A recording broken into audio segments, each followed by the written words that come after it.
Stepping outside Warsaw Modlin Airport, I take a moment to look around. Around me, I see other passengers, some standing near the curb, likely waiting for their rides, while others gather at bus stops, ready to head into the city. There's a calmness in the atmosphere, even with the light hustle of travelers coming and going.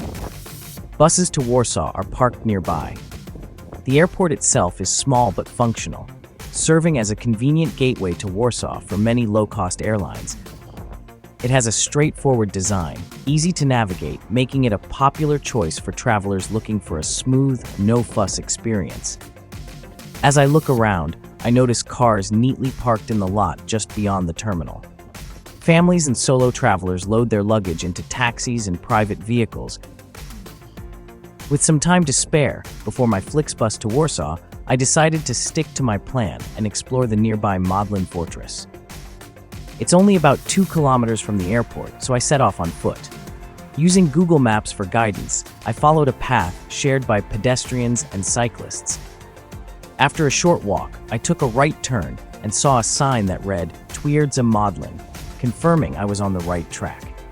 I passed an additional parking area on my left, likely for visitors arriving by car. Taking another left turn from there, the scene began to change. Trees and greenery started to dominate the landscape, offering a peaceful, natural atmosphere. As I continued walking, I noticed a small cemetery off to the left, tucked quietly among the trees. The Cmentarz Parafialny, Parafi Modlin Twierdza, is a historic cemetery established in the 19th century.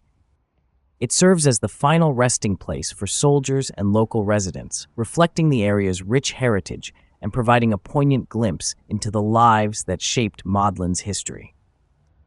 Opposite the cemetery stood Fort Warszawskiego. It was built between 1806 and 1816 as part of a defensive system designed to protect against invasions, particularly during the Napoleonic Wars.